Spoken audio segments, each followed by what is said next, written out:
Picture this. A child is furious, screaming and yelling and jumping up and down because she didn't get her way, so she grabs a knife and points it at her stepfather. That may sound pretty bad, except for one problem. I did not say anything about what her way is. Maybe her stepfather is trying to rape her, and naturally she's furious and she's yelling, and she's totally entitled to grab a knife to fight him off. What I've just demonstrated is what I call the possessive adjective fallacy. And the enemies of liberty are very skillful in using it in political discussion against us, the Orthodox libertarian extremists, the people who hold correct views. The enemies of liberty cannot win following good sound logical reasoning because they're wrong, and good sound logical reasoning proves it. So they rely on absurd reasoning. Now, go back to when we were on a mission to free a lot of the slaves. Go back to 1800. And, of course, trying to reason with all those crazy people who are against freeing the slaves would be a complete waste of time. You get, are you saying we got to just let all these Negroes just walk right off their master's premises? Are you out of your cotton picking mind? Who's going to pick the cotton? What if they walk into town and take jobs away from white people? It's a waste of time to try to reason with all those crazy people, right?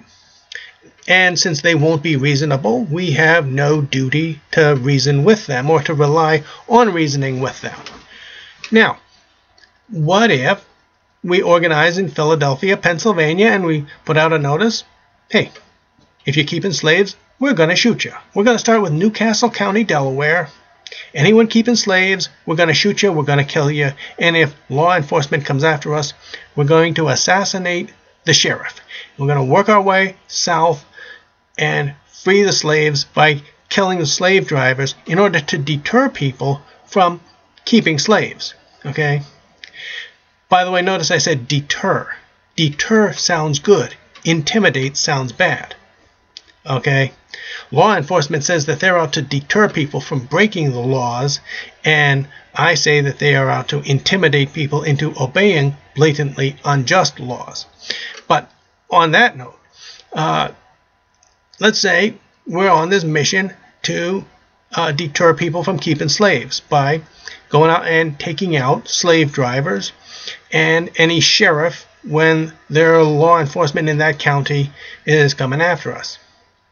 Now, you would get a lot of people furiously denouncing us and saying they're resorting to killing to advance their political agenda. Their political agenda. Notice the possessive adjective there. Slap a possessive adjective. Don't say anything about what it is. Freeing the slaves. It's a form of denial in which they pretend that, first of all, that their wrong opinion is as valid as our opinion, and since there are more people who hold the wrong opinion, that makes it even more valid than the correct opinion.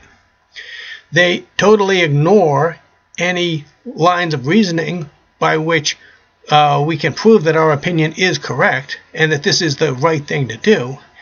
And they just say, oh, they're resorting to killing to advance their political program, their political agenda. Well, they didn't say, you got to say something about what the political agenda is. We Orthodox libertarian extremists have to call them on that one every time. It's not just our political agenda, it's the correct political agenda. If they disagree with that, notice they don't agree or disagree with somebody. Agree or disagree with something they said. If they disagree with our political agenda, then they can debate that point, but of course they're going to lose. So we've always got to catch the enemies of liberty when they try to use the possessive adjective fallacy.